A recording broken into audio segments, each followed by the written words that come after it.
Hello बच्चों, कैसे हो? बहुत बढ़िया, वेरी गुड। तो पढ़ाई सब कर रहे हैं अच्छे से? Very good. वीडियोस देख रहे हैं? Very good. नहीं देख रहे हैं? देखा करो, अच्छा रहेगा।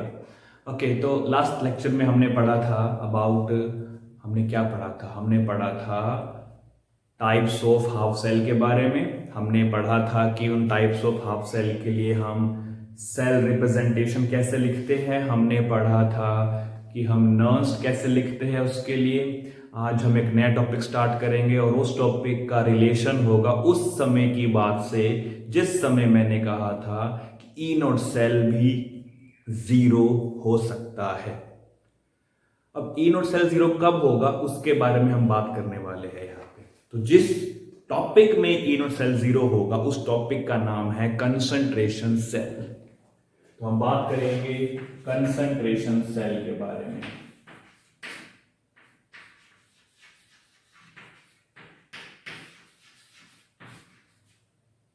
इस तरह के सेल में जो ई नोट सेल है वो जीरो होता है।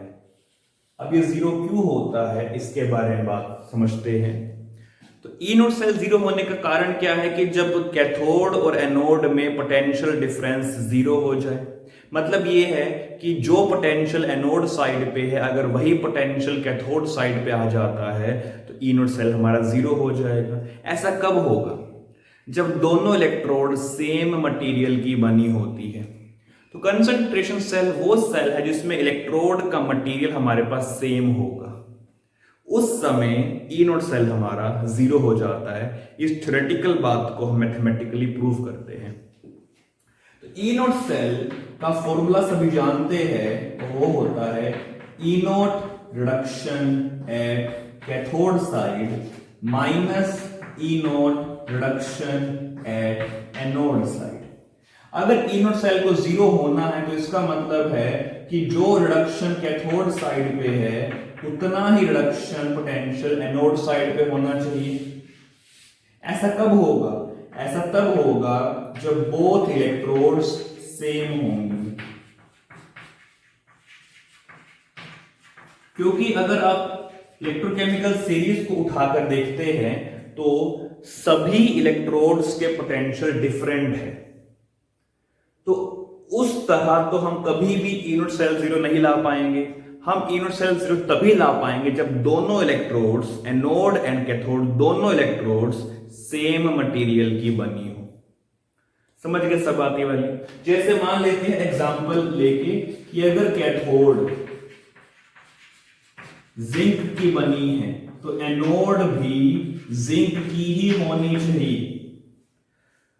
सॉल्यूशन भी दोनों में सेम होना चाहिए। अगर कैथोड साइड पे जिंक सल्फेट है तो एनोड साइड पर भी सॉल्यूशन जिंक सल्फेट होना चाहिए। तो डिफरेंस कहां आ सकता है? डिफरेंस आ सकता है दो चीजों में, या तो कॉम्पोजिशन में थोड़ा फर्क हो जाए या फिर कंसंट्रेशन में थोड़ा फर्क हो जाए। तो कंसंट्रेशन सेल के दो टाइप बनती है। एक हमारे पास बनता है इलेक्ट्रोड सेल और दूसरा हमारे पास होता है इलेक्ट्रोलाइट सेल। इलेक्ट्रोलाइट सेल में जो इलेक्ट्रोलाइट है उस इलेक्ट्रोलाइट में कंसंट्रेशन डिफरेंट रहेंगी। बस इलेक्ट्रोड ध्यान रखे सेम होनी चाहिए, सिर्फ इलेक्ट्रोलाइट की कंसंट्रेशन डिफरेंट रहेगी। इलेक्ट्रोड सेल में जो इलेक्ट्रोड है वहां पर प्रेशर डिफरेंट होगा। अब प्रेशर तो गैस का होता है, यानी कि मैं यहां पे जो इलेक्ट्रोड लूंगा वो गैस आयन इलेक्ट्रोड होनी चाहिए। समझ गए बात ये वाली?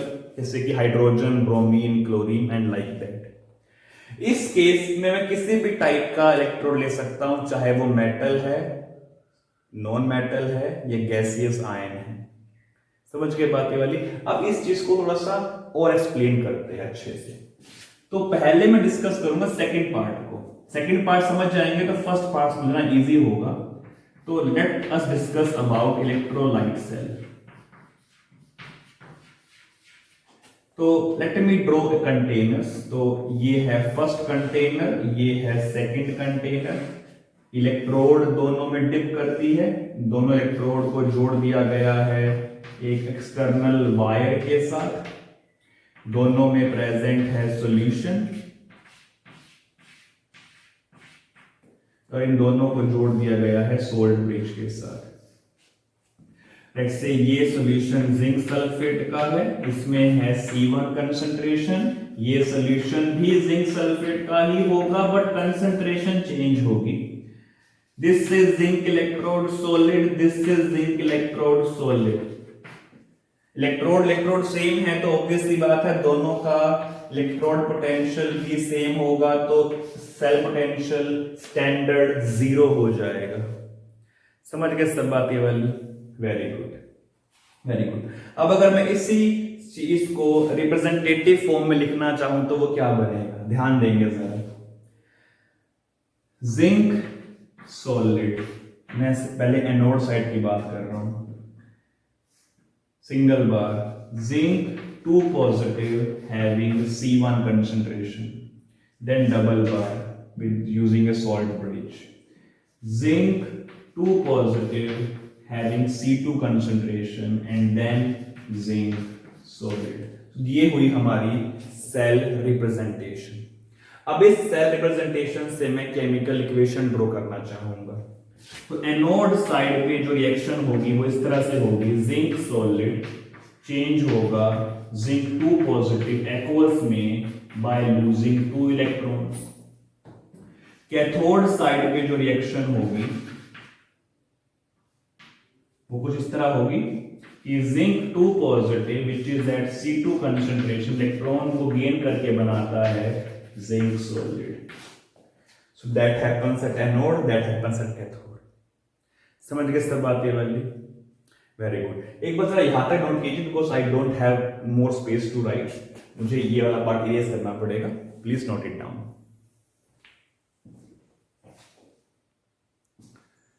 तो चलिए बच्चे अब इन दोनों को ऐड कर देते हैं to make complete reaction.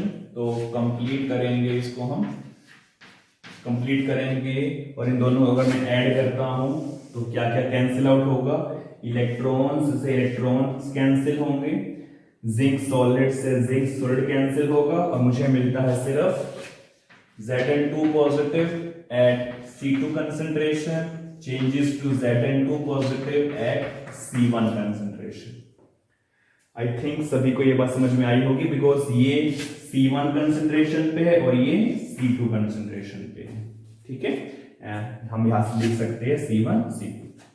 Okay, अब इससे मैं नर्स्ट लिखना चाहता हूं तो नर्स्ट बनेगी E cell is equal to E naught cell minus 0.059 divide by 2, क्योंकि इलेक्ट्रॉन का ट्रांसफर जो है वो 2 यूनिट का हुआ है तो 2 आएगा यहाँ पे, logarithm of concentration of product that is C1 divide by concentration of reactant that is C2। समझ गए सब बातें वाली? Very good. अब क्योंकि इलेक्ट्रोड हमारे पास सेम है तो इलेक्ट्रोड पोटेंशियल सेम रहेगा दोनों कैथोड साइड एनोड साइड पे, ई नोड सेल जो है वो 0 होगा, that becomes E cell is equal to minus 0.059 divide by 2 log of C1 by C2।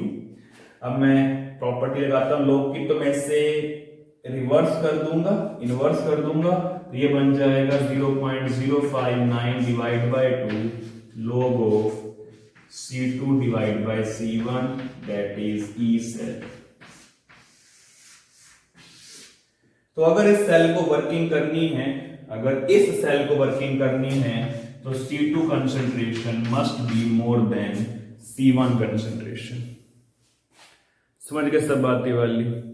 Very good, इसे नोट कर लेंगे।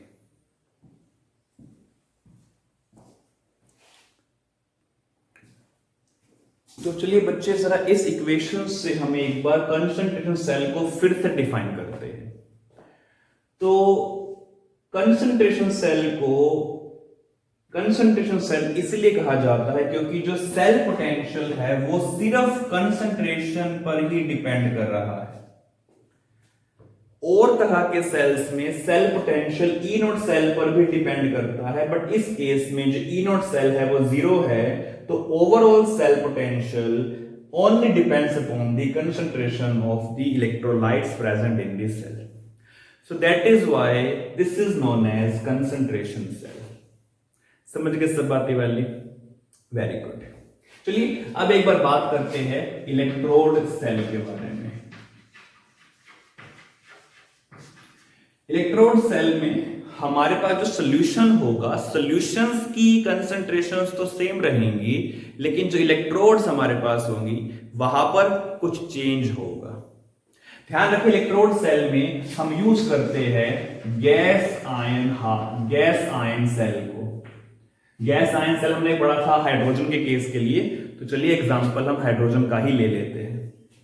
ओके, तो ये है मेरे पास कंटेनर, ये है मेरे पास दूसरा कंटेनर। सॉल्ट विद से इसको कनेक्ट कर देते हैं, ठीक है। यहां मेरे पास प्रेजेंट है एसिडिक सॉल्यूशन, दोनों में है एसिडिक सॉल्यूशन। लेट्स से ये 1 मोलर HCl है, लेट्स से ये भी 1 मोलर HCl है, ठीक है। और ये है इन्वर्टेड ट्यूब, ये है एक और इन्वर्टेड ट्यूब। यहां पे हमने प्लेटिनम को ऐड कर दिया, ये हमारा प्लेटिनम है, ये भी प्लेटिनम है हमारे पास। एज यू कैन सी इन दोनों को जोड़ देते हैं वायर के साथ। एक्सटर्नल सर्किट कंप्लीट करने के लिए यहां से एंट्री हम करवाएंगे हाइड्रोजन गैस की, यहां से भी एंट्री होगी हाइड्रोजन गैस की, ठीक है। बट एंट्री का जो प्रेशर होगा वो डिफरेंट होगा। मान लेते हैं इसका प्रेशर है P1 atm, तो इधर प्रेशर होगा P2 atm। तो अब यहां पे इलेक्ट्रोड के पार्ट में डिफरेंस क्रिएट हो गया। पहले वाले सेल में कंसंट्रेशन के पार्ट पे डिफरेंस था, अब यहां पे इलेक्ट्रोड के पार्ट पे डिफरेंस क्रिएट हो जाता है। अब अगर मैं इस सेल को रिप्रेजेंटेटिव फॉर्म में लिखना चाहता हूं तो वो कैसे लिखा जाएगा? ध्यान देंगे, प्लेटिनम सॉलिड, हाइड्रोजन गैस जिसका प्रेशर है P1 atm, changes to H positive जो कि है 1 मोलर, देन बीच में आ गया salt bridge, then we have again H positive is also 1 molar, then we have hydrogen gas at P2 pressure absorbed on platinum solid. So this is how you can represent this cell into representative form. अब इसे representative form से हम chemical equation लिखना चाहते हैं, तो क्या anode पे जो रिएक्शन होती है वो इस तरह से होगी, hydrogen gas changing to H positive aqueous by losing electron, इसे बैलेंस करेंगे 2 यहां पे एंड 2 यहां पे, और इसका जो प्रेशर है वो P1 है as you can see here. अगर मैं इसे कैथोड पे लिखना चाहता हूं तो कैथोड पे हो जाएगा 2H positive aqueous gaining 2 electrons and changing to hydrogen gas at P2 pressure। इन दोनों को ऐड कर देते हैं तो मुझे मिलेगी और रिएक्शन। तो इलेक्ट्रॉन से इलेक्ट्रॉन्स कैंसिल, H पॉजिटिव से H पॉजिटिव कैंसिल, और मुझे मिल जाता है hydrogen at P1 pressure changing to hydrogen at P2 pressure. समझ गए सब बातें वाली? Very good. अब अगर मैं इसे नर्स लिखता हूं तो नर्स लिखने की मुझे स्पेस चाहिए, और स्पेस मैं यहां पे क्रिएट करूंगा। So I am erasing the part here.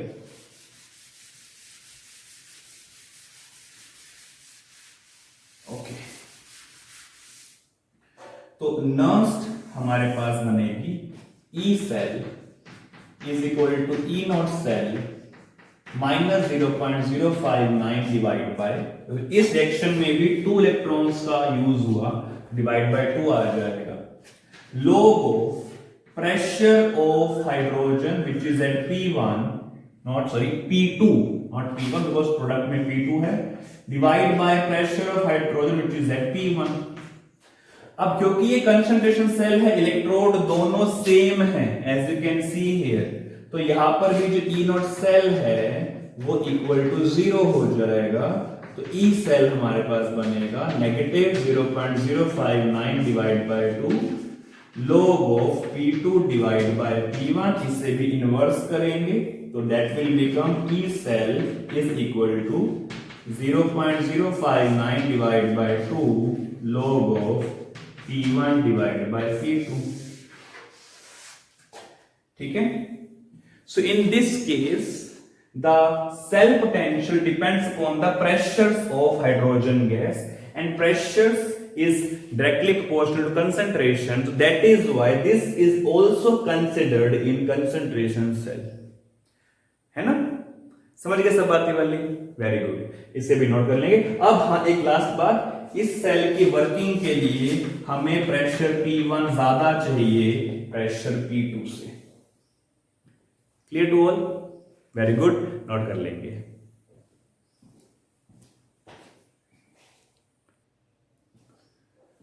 तो चलिए बच्चे एक लास्ट केस करते हैं। अब इलेक्ट्रोड सेल को और इलेक्ट्रोलाइट सेल को हम साथ में जोड़ देते हैं, तो देखते हैं क्या होता है। तो डायग्राम मैंने रिमूव नहीं किया है, वैसा ही है। तो यहाँ पे हाइड्रोजन P1 ATM पे है, यहाँ पे हाइड्रोजन P2 ATM पे है। अब कंसंट्रेशन भी मैं चेंज कर देता हूं, मान लेते हैं ये कंसंट्रेशन C1 पे है, ये कंसंट्रेशन C2 पर है। इलेक्ट्रोड सेल का मतलब इलेक्ट्रोड पे डिफरेंट कॉम्पोजिशन होगी, डिफरेंट है। इलेक्ट्रोलाइट सेल का मतलब है इलेक्ट्रोलाइट की कंसंट्रेशन डिफरेंट होगी, डिफरेंट है। दोनों को मर्ज कर दिया तो प्रेशर भी डिफरेंट है एंड कंसंट्रेशंस भी डिफरेंट है। तो ये होगा C1 कंसंट्रेशन पे और ये होगा C2 कंसंट्रेशन पे। वही अगर मैं एनोड पे इसकी प्रोसेस लिखता हूं तो क्या बनेगी, hydrogen at P1 pressure changes to hydrogen at C1 concentration plus losing 2 electrons। अगर मैं बात कैथोड साइड की करता हूं तो hydrogen at C2 concentration changes to hydrogen at P1 constant pressure by gaining 2 electrons, sorry let me okay by gaining 2 electrons। अब इसे हम जोड़ लेंगे, इलेक्ट्रॉन से इलेक्ट्रॉन कैंसिल हो जाएगा एंड बाकी कुछ कैंसिल नहीं हो रहा है, तो ये बनेगा hydrogen at P1 pressure plus 2H positive at C2 concentration changes to hydrogen at P2 sorry not P1 P2 pressure plus 2 hydrogen at C1 concentration. ठीक है, तो ये बनी हमारी पावलोव रिएक्शन। अब इससे नॉश लिखते हैं तो हम ये जानते हैं क्योंकि ये कंसंट्रेशन सेल है तो ई नॉट सेल यहाँ पे 0 रहेगा हमारे पास, तो ई सेल क्या हो जाएगा, ई सेल हमारे पास होगा -0.059 डिवाइड बाय 2, क्योंकि 2 इलेक्ट्रॉन्स का यहाँ पे ट्रांसफर हुआ है। लॉगरिथम ऑफ प्रोडक्ट, ये रहे प्रोडक्ट, तो P2 pressure dot C1 concentration का square divide by P1 pressure dot C2 concentration का स्क्वायर। तो इसे हम इनवर्स कर देंगे, लॉगरिथम की प्रॉपर्टी अप्लाई करेंगे, तो that will become E cell is equal to 0.059 divide by 2 logarithm of P1 C2 square divide by P2 C1 square. तो ये बना हमारे पास Nernst equation when we merge electrolytic cell, electrolyte cell with the electrode cell. ठीक है, यहां पर pressures भी है, कंसंट्रेशंस भी है for the gas ion electrode. तो आई थिंक सभी को ये बात समझ में आ गई होगी, आ गई ना, तो लाइक कर देंगे इस चीज को और इसे नोट कर लेंगे।